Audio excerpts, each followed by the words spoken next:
I just want you to be aware that fruits and vegetables have natural sun protection. Even though these fruits and vegetables offer natural sun protection, it doesn't mean na hindi na kayo gagamit ng mga sunscreen.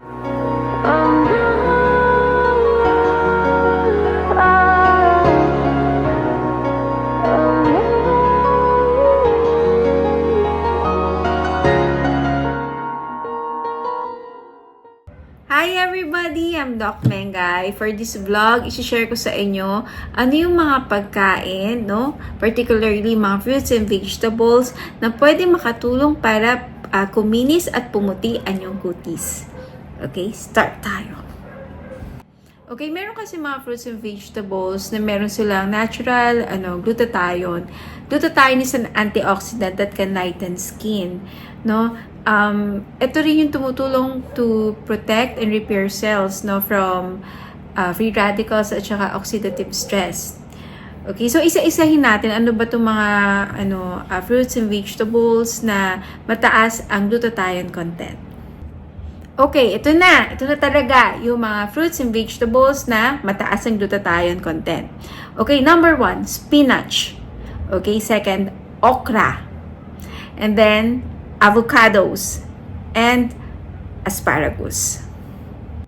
Okay, meron din mga pagkain na nagpo-provide ng natural skin protection. So, para silang sunscreen, natural sunscreen, na makakatulong para protektahan ang ating balat sa araw. Okay? First, yan, tomatoes, yung kamatis, meron silang lycopene na tumutulong para maprotektahan ang ating balat sa UV radiation. Okay, second, carrots, no? Yung carrots, meron silang beta-carotene na makakatulong din para proteksyonan ang ating balat laban sa sun damage. Okay, third, yung mga green tea. They have polyphenols which contains antioxidant na makakatulong para maproteksyonan din ang ating balat laban sa sun damage. Okay, fourth, dark chocolate. They contain flavonols na makakatulong para proteksyonan din ang ating balat laban sa sun damage.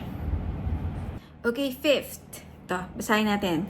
Red and pink fruits. Berries, watermelon, and pink grapefruit are high in antioxidants which can help combat the effects of UV radiation. So, personally, gusto ko dito yung watermelon at saka yung red dragon fruit.